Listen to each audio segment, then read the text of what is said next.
So thank you everyone for being here. I saw a lot of great comments in the chat about people transitioning into cybersecurity, and people are already pretty high in their career and are looking for a new role. So there's a lot of reasons why people are here today. So thank you so much for being here. I want to start with reminding you all that we do have a Q&A section, okay? We don't want your questions to get lost in the chat. So up on that top, you can go a couple tabs over and type your question in the Q&A.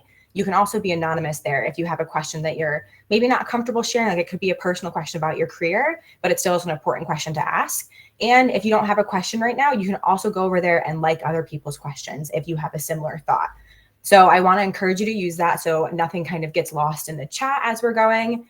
And to start, kind of to play on the conversation we were having in the waiting room, can you explain to me how you test your skills? So some of you may already have certifications, or a few of you mentioned you're already mid-level career in cybersecurity. Can you talk about what testing your skills looks like for you, and kind of how you stay up to date and stay fresh on those skills, whether it's certifications or playing a game or just staying up to date with the news? I would love to hear what you're doing.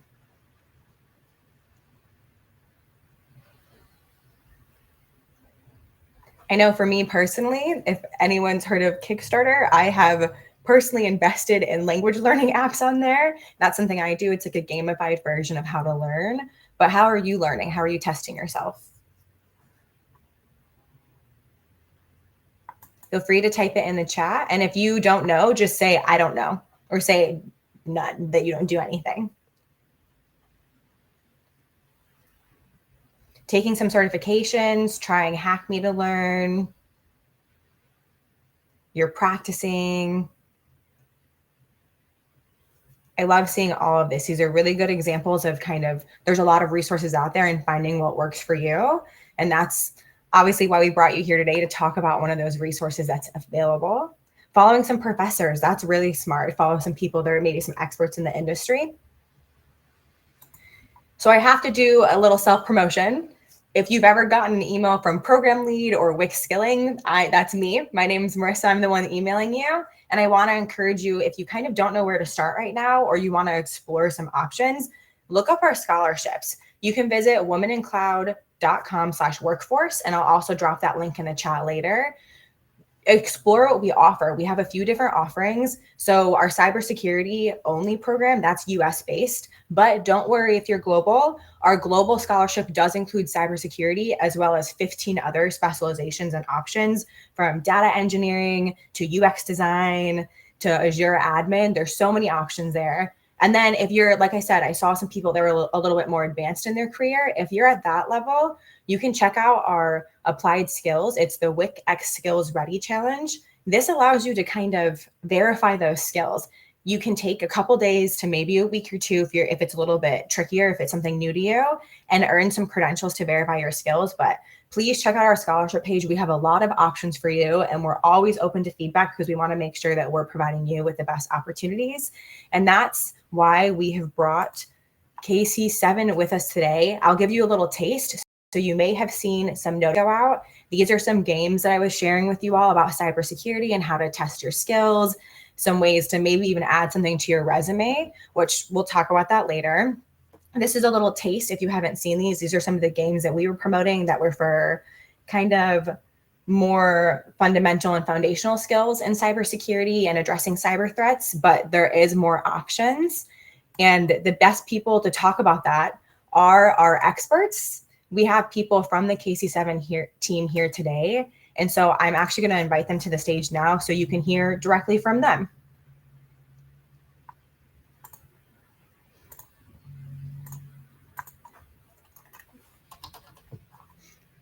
Thank you so much for being here. We appreciate you two so much. And the floor is really yours. I think Kel is coming up shortly, but I would love to have you all introduce yourselves and kind of talk about how you got involved with this and why it's important and how it can be useful. And then if you want to walk people through, you are the experts, so we're here to hear from you. Yeah, thank you so much. Can you hear me? Perfect. Maybe I'll do an intro. I'll have Kel do an intro as well. And then maybe we'll just have a discussion about what KC7 is. And really, I want to, maybe highlight Kel's journey with the platform and give them the opportunity to talk, because I've had a really cool journey that I think a lot of people will be able to relate to and connect with as well. So I'll start. My name is Simu Kaku. I'm the president of the KC7 Foundation. We're actually a nonprofit dedicated to helping make the cybersecurity industry more diverse. And we do it in a weird way by making a game, right? You think, okay, what does a game have to do with diversity, right?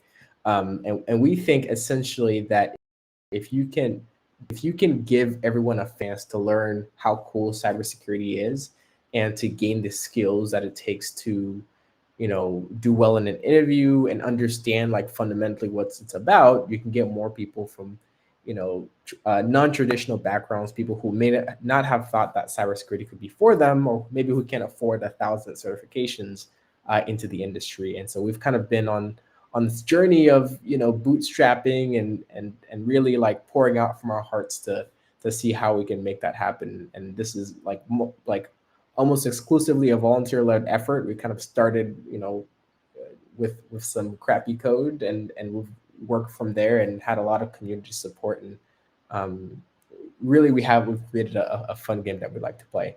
So I do that. Again, we all do this kind of on the side of my day job. I work at Microsoft. I'm a threat intelligence analyst. So my job is to track adversaries and figure out what bad guys are doing. So I'll pass it over to Kel as well. Hi, everyone. You can hear me? Yes, you can. Good. So I'm Kel. I discovered KC7 back in January, and I played all the games and had a lot of fun. And now I'm with the team to create new modules and stuff. I do not have a technical background. Actually, I have a background in humanities, like literature and languages. So it was all brand new to me. Although I think I'm doing pretty good. Just a little bit. And yeah, now I'm just looking to get into cybersecurity. And like Simeon said, I can't afford all the certifications and stuff. So that platform really was godsend for me. That's awesome. And maybe, Kel, we can make this just maybe a conversation between the two of us. I'll ask you some questions more about your journey. And so the idea behind KC7 is that you can get started with, literally no cybersecurity background and get pretty far. So I'm curious to ask you, like, how did you find KC7 and what was it like in the beginning? What did you think about it? And then what did you think as you were progressing through the platform? I think I found it absolutely by accident.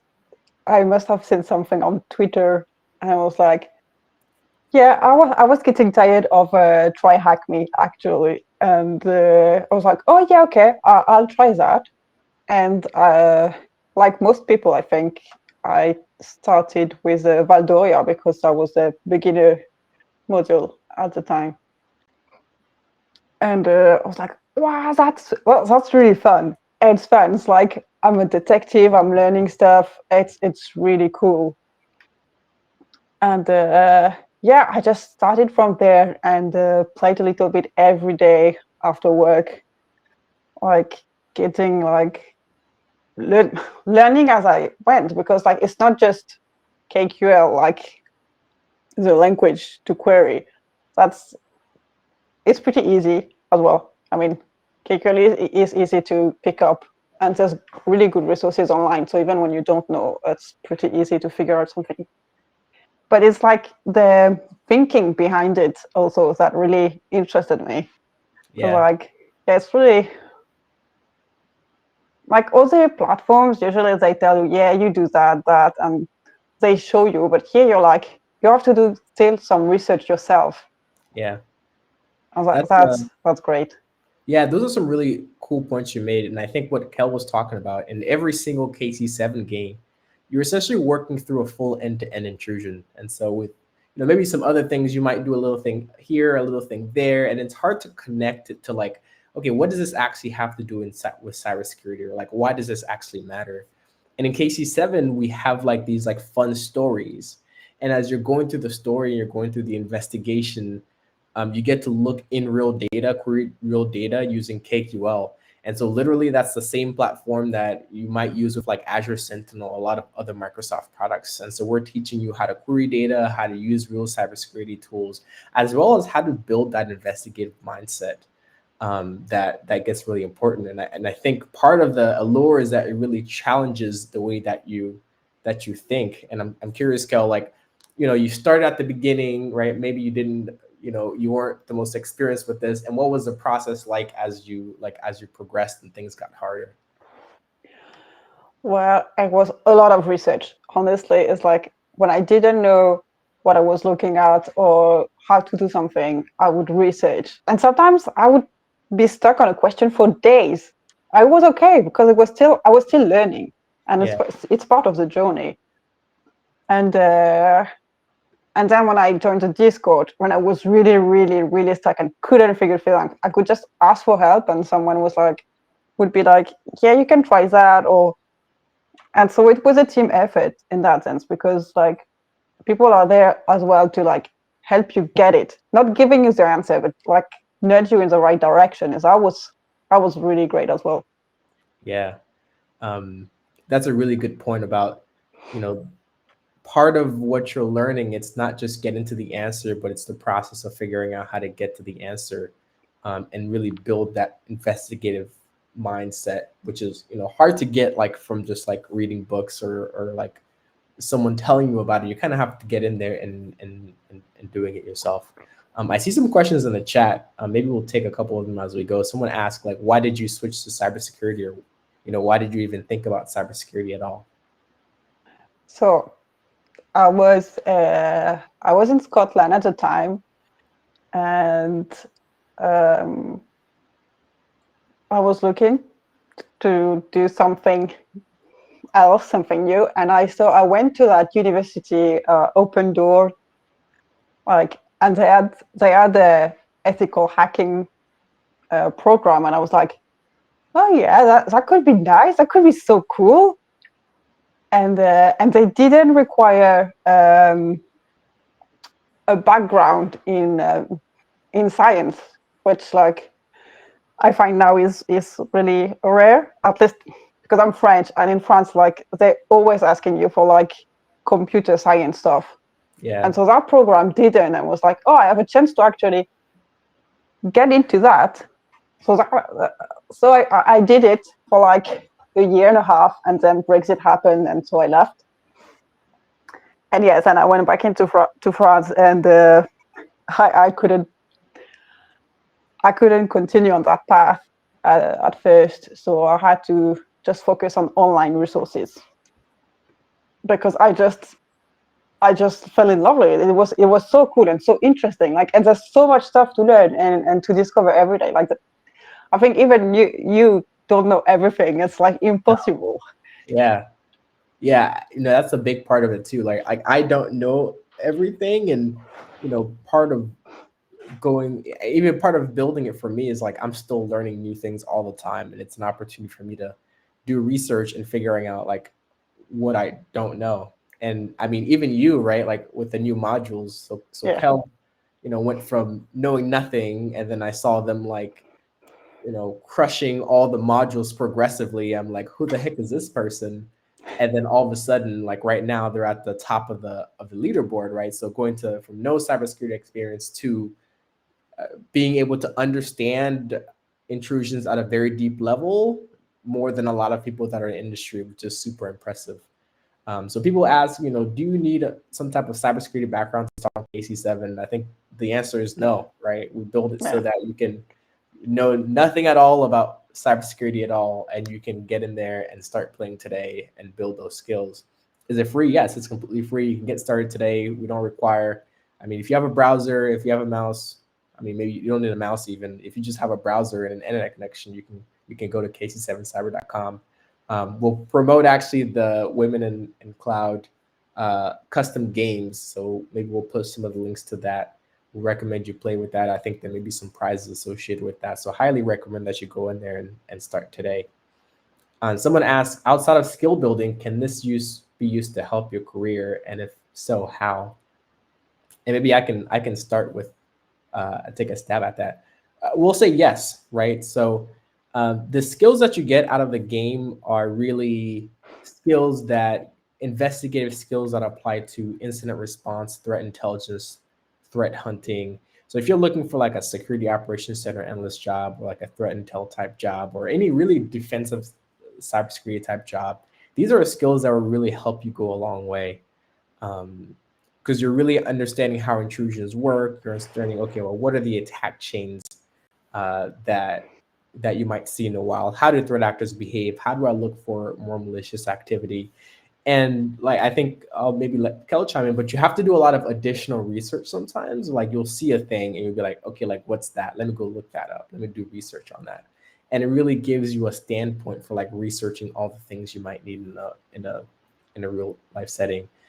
And Kel's story is really cool. And there's someone else, Jibby, who also is a volunteer with KC7, has an awesome story where he started out similarly, with zero background in cybersecurity, did the whole KC7 thing. And after a year and a half, he got hired at Microsoft, which is an amazing story, which won't necessarily happen for everyone, but I think it does give you a really solid foundation for how you can, get a leg into the cybersecurity industry.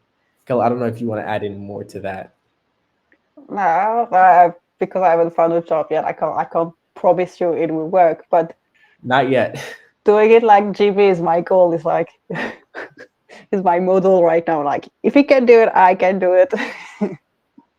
Yeah, but at the end of the day, right? If you're getting into interviews and you're having these conversations, I mean, having talked with Kel, like I can vouch that you have the skills it takes to do the job, right? Because even whenever I interview folks, this is literally the process of me trying to figure out if you're technical enough. I'm like, okay, can you take an indicator? Can you pivot in these ways? Do you know where to look? And based on the work you've done, I am 100% sure that you can do that. So I would hire you. I think it's just a matter of time. All right, additional questions. How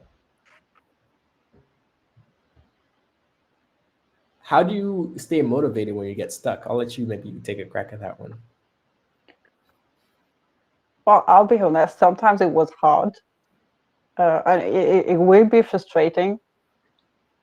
And sometimes, because the way the games are done, sometimes you can just skip the question for a while and continue on with your investigation and get back to it. And sometimes that will be enough, because what you will have uncovered later will help you answer the previous questions. Sometimes what I would do is I would just look through the data, like lines and lines of data, until I find something like that looked interesting. Because I didn't know how to get there, but just looking at them, because there's usually not that much data, so I could afford to lose time doing that. And then I would find like the need of some things that I was missing, and yeah, so it wasn't always easy, but it gets easier. So yeah, you might get stuck a lot at the beginning, but then you recognize the patterns. It'll get easier, you'll get faster, and when you reach the harder modules, like the really hard ones, well, they're meant to be hard, so it's normal to get stuck again. Yeah, I'll say though, the hard ones are almost the most fun. I don't have all the fun because I make them, so I already know what the answer is. But whenever I get to play one that I haven't actually made, I'm like, oh man, like this is a lot of fun. I don't get this experience. But even like when it comes to like interviews and like the job process, I think one of the biggest thing people look for is like, what do you do, or like how do you think about something where you're in a situation you're stuck, and like what do you try? And sometimes people explicitly ask that, or they try to ascertain that of like, what do you do when you get stuck? And so it's kind of an experience. It's a perfect tool that allows you to get into that scenario and like allows you to think about, okay, like, what can I do at the step? What can I research? What can I try? How can I engage with other people to make that happen? And on Discord, I see a lot of people going down rabbit holes And that's part of it too. Like you explore the data, and that's how you learn how to find the stuff. Yeah. And because you're curious and you're looking into, oh, that seems weird, and you look. That's just how it goes. Yeah. No, that's 100%. Can you talk more about, you talked a little bit more about, you mentioned the Discord community a little bit of time. Can you talk more about that for me? Yeah, sure. So we have a Discord where we can all talk about the modules, ask for help, and give help. It's really fun. We're a few of us are almost always there. So if you have some trouble, or if you need to chat about a module, or even like give us feedback, just go on there and talk to one of us. Yeah. We're And pretty nice. yeah, and that's a really good place too, because you have a lot of people who are kind of in the same boat, or either already in the cybersecurity industry and want to give back and help other people along, have been playing KC7, discovered how fun it is and want to help other people who are coming in and learning. Or you have people who are in the same journey of like, they're like on their cybersecurity journey and trying to land a role. And so it's a really good place to get support, also in the game, but then also just in general, if you want to ask about other cybersecurity related things. And, thanks to Jibby, I know Jibby's in the chat here, and Kel, it's really a supportive environment, where, you don't have to be scared about going in there and asking questions and getting berated. Of course, no one's going to give you the answer. They're going to like try to nudge you in the right direction. But I think generally people are really nice about wanting to help you grow and learn, which is, I think, is the important part. Yeah. You can find the link to the Discord. Once you start the modules, there's a link to the Discord on every question, so you can easily get to it from there.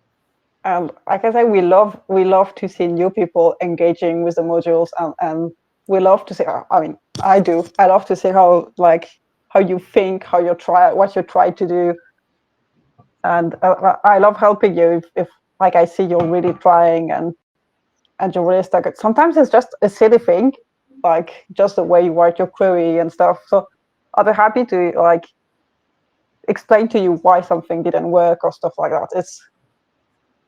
We're just trying to help. Yeah. I see a question here. How hard does the program get? At the very beginning, right? You don't need to know anything. We really hold your hand through the investigations. And so you have an entire intrusion. We're like, okay, here are the commands that you need to run. You don't have to write any KQL yet. We try to hold your hand as much as possible. And as it gets harder, we really like take off the training wheels. And so the questions might get a little bit more vague, right? We don't tell you about every single step. We might leave out steps in between. And then when it gets really hard, then we, I'm a bit of a jerk. So when I make the hard ones, the hints are not as helpful anymore. And really, it's just structured as if you were literally doing a full intrusion, right? So we might just ask you about the final findings. We won't actually tell you how to do it. And that's really your opportunity to go out and just explore and pivot and just find stuff. But what you'll find is that if you've been working through the modules in progression, you've been building up all these skills over time that you can suddenly apply to the really hard ones. And those tend, I think, to be the most fun. And in those ones, we're dealing with like pretty realistic intrusions, where we might deal with like web exploitation. I'm not going to give it away here, but you might deal with some like pretty realistic scenarios that you might see in real life. Kel, I'll let you take a stab at it, because you've actually been on the victim end of my brutality. Yeah. You like talk about that experience. Yeah, some hints are not hints. Because like the easier modules, like they guide you through the thought process usually. So like there's a logic behind how the questions are following each other. With the harder modules, they're not. It's just questions. And so you better look at all the data first and then answer. And so a very important point is take good notes. Like really everything you find, take notes, especially in the harder modules, because then you have everything. And when you get to the questions that's related to the notes you've taken, like you just have to look at, like read your notes of like, yeah, I found that, I can answer the question. Like I know some people like use programs to take their notes, like Obsidian and stuff. I just have my notepad, and that worked well for me so far. But yeah, get good at taking notes. Yeah. I see two questions here about can you talk about this experience in a job interview? Or how can you use this to boost your career? And I think Jimmy's in the chat, so maybe I'll let him also answer in the chat. But here's a couple of like discrete things you can do. Each game that you play is a cybersecurity intrusion that you solve. And so at the end of the day, like if you solved, say, if you played 15 games, you can concretely say that you solved 15 cybersecurity intrusions, right? You can talk about the type of intrusions that you solve. Maybe it's a ransomware case. Maybe it's a data exfiltration case. You can talk about the types of threat actors you might have investigated. All of the intrusions are modeled after, most of them are modeled after real threat actors. You can talk about some of the tools and techniques you use, about maybe even just some of the investigative techniques types that you might have used. And then when you get to the interview, really, you can actually even just like take one intrusion, for example, and just walk your interviewer through. Okay, I had a chance to like walk through this interview or to this intrusion.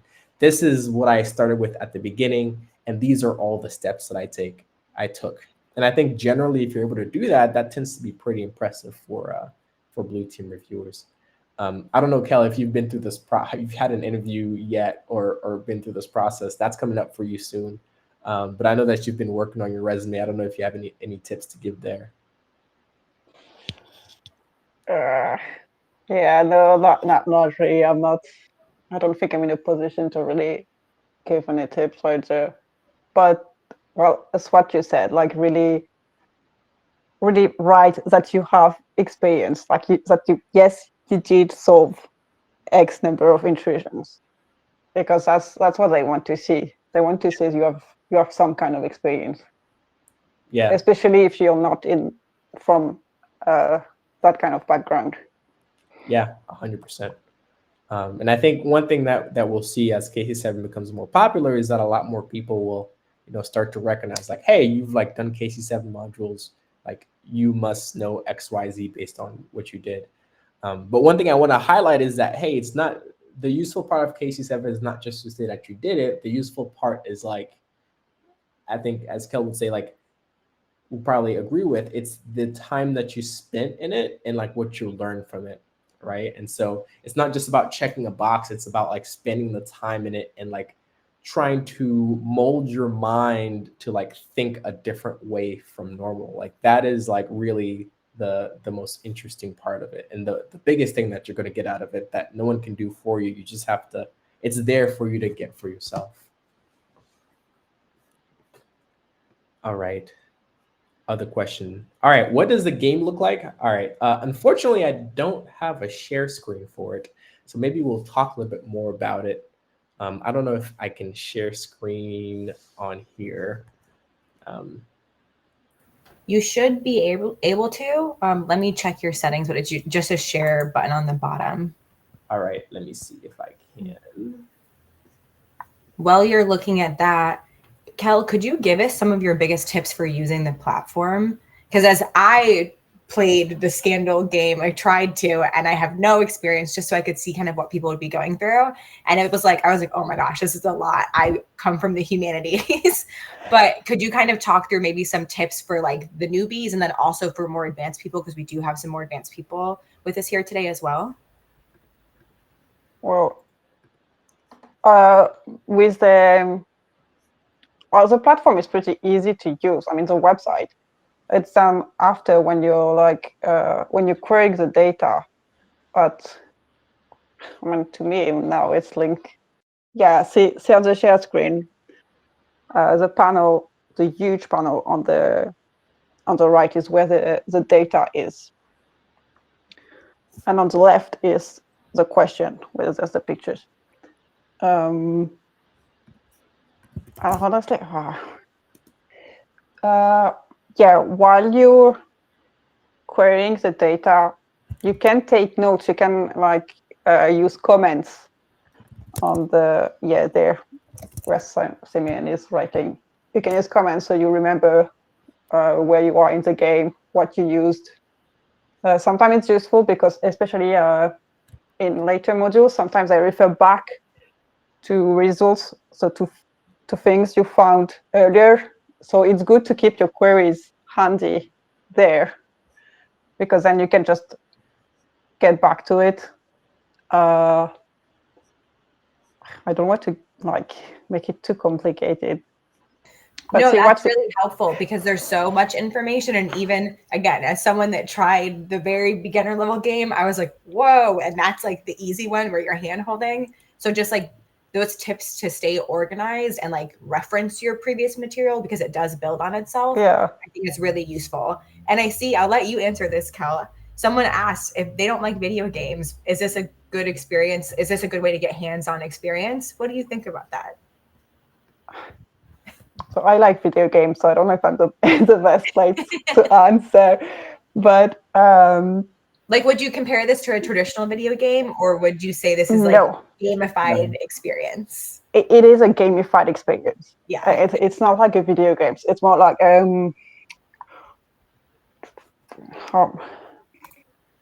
it's more like a puzzle, I would say. Okay. Yeah, like a continuous puzzle. So if you're like a murder mystery, like put it together type of person, or if you're like a Swiftie and you like to like do social media investigations and like put clues together and like conspiracy theory type this thing. Gives you all of those. This gives you all that together. One thing, Jimmy always says he's not a gamer. He doesn't even watch TV, and he loved this stuff. So I would so sometimes it doesn't even correlate. In terms of it being intimidating, sometimes, it's just about like getting comfortable in the platform. And we've been working to like make our beginner modules a little bit more friendly. Rat Beef is a good one to start with. And once you kind of get past the intimidation factor and you get comfortable, like, hey, this is not bad. This is not so bad. There's just a moment where it's like, click, this is not as scary as they make it out to be. Then the momentum just starts building and you get more comfortable and comfortable and comfortable. And so sometimes you got to spend a little bit more time in it, and it gets a little bit better. But like, seriously, it might seem a little bit intimidating at first, because again, it's the very same platform that people use in the real world, right? So it's kind of a clash of world where we're taking this thing where like normally only like expert cybersecurity analysts use it, and we're just going to make everyone who's never done cybersecurity before use it. But it's a lot of fun once you kind of get some momentum in using the platform. Could you both of you like walk us through maybe what the skill building and like testing yourself would look like with one of these games, and maybe speak to it? I see that Chaitra just asked what games are best to build those skills, or does it kind of build on itself? Kind of walk us through how to make it all come together. Like, how do you take this and like get yourself better into like a security role, or a specific one? Kind of that, and also just like what you even mean by like using the game for your skills. So like, you pulled this screen up. There's some people that know what this means, and there's some people that are with us that probably don't know even what you're showing us. So maybe kind of walk through what you're showing us. Exactly, right. So you have a story for each one has like a full story, right? And so on the left-hand side, we have the part where we're actually like stepping you through the story. The first one is kind of silly. Okay, to be fair, most of them are silly, but that's kind of the point, to like make it less intimidating, right? And it's the story about like two musical artists who are fighting with each other, and they want to hack each other to get information. And so we're telling you the story, right? But the richness of the story, the interesting things you will find are actually buried in the data of the company. And so the data is actually on the right side in this ADX pane. That's where we used to access the data. And so in order to access the data, though, we have to be able to talk to the data, and we talk to the data using this thing called KQL.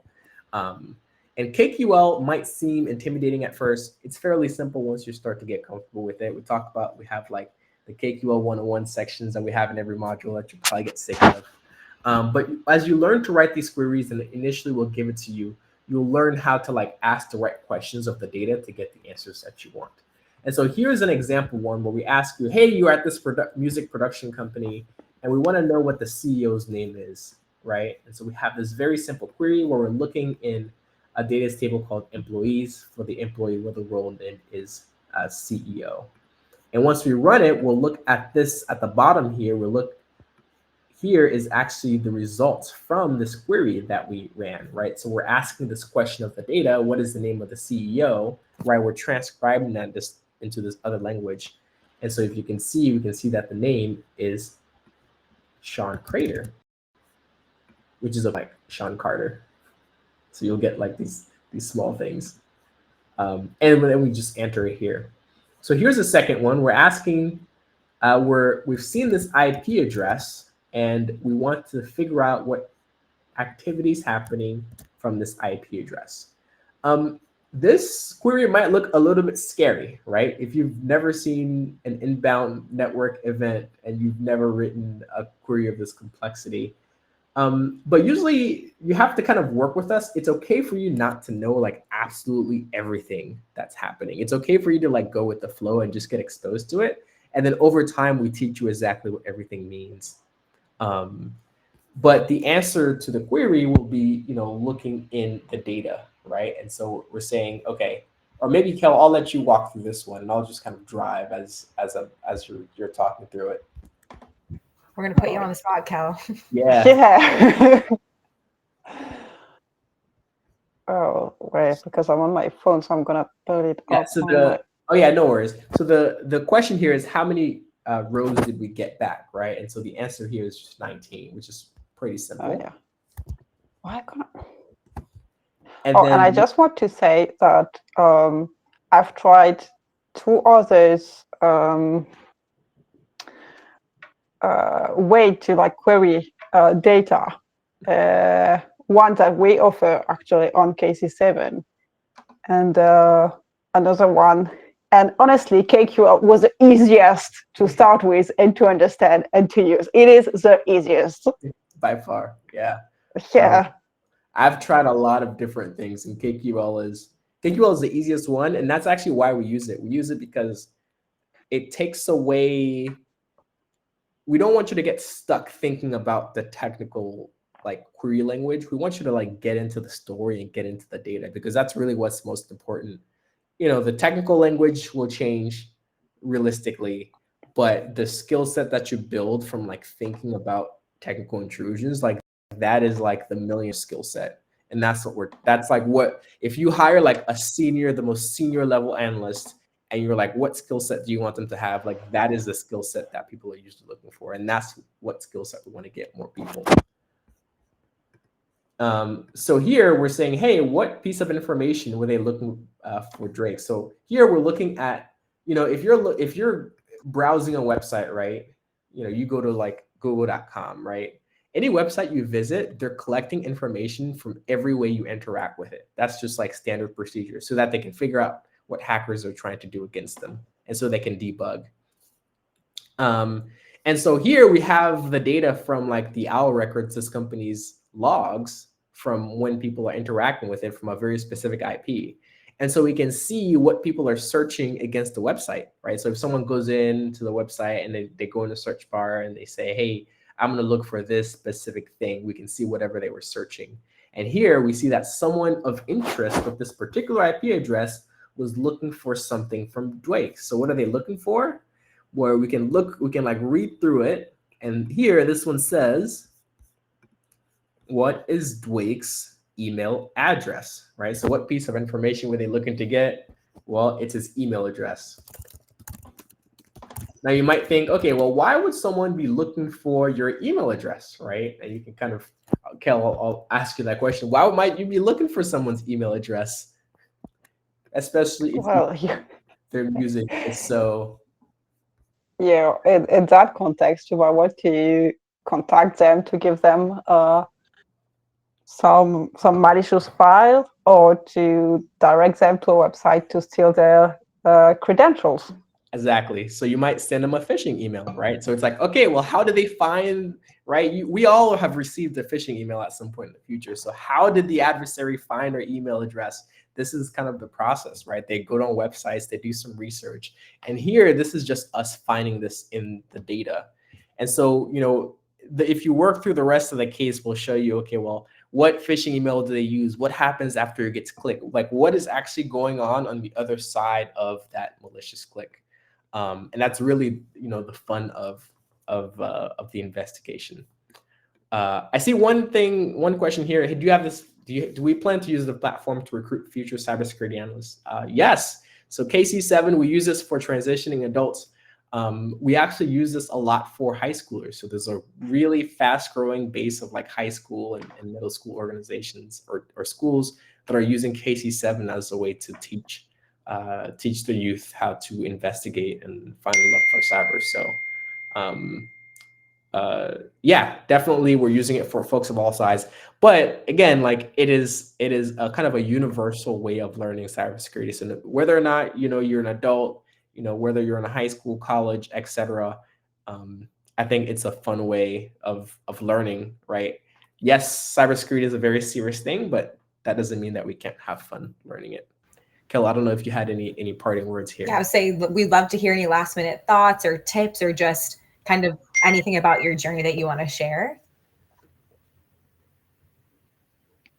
Well, yeah, don't let the newness and the strangeness of it put you off. Really get into it.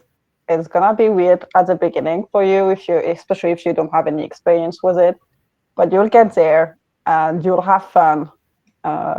Had fun, and if you have any trouble, you reach out to us on Discord and we'll help you out. But yeah, it might seem a lot at the beginning. It will be a lot, especially if you don't have any kind of background in that field. But then it won't be a lot. You'll get used to it, and then you'll be like, yes, I get it. And that's the best feeling. I just want to thank you both so much for giving us some extra time. I know we originally planned for it to be a little shorter, so thank you. Can I get some +1s in the chat if you're going to, or you've already signed up for KC7? I've seen some people have already finished games that were in the chat. And I just really appreciate just all the insights you gave us, and just also those soft skill tips about like staying motivated. And a lot of people said they're making the transition to cybersecurity right now. And so it will be overwhelming. We don't need to lie to you. That will be a lot if you have no idea where you're starting, but this is a great place to start. And if you want that language, our scholarships give you kind of that theoretical information about the right language to use and what all of those pieces mean. So these together, you get that real world action step, and you get that kind of background knowledge that sometimes some people need, sometimes some people don't, but we encourage you to kind of do it all and really just give yourself the holistic experience of cybersecurity. So thank you both so much for being here, and yeah, really appreciate it. I hope to see all of you. I'm going to look at your emails. I can access the list. I'm going to see if you all sign up for KC7. I'm keeping track. Okay. But thank you so much and have a lovely day. Thank you so much. Thank you for having us.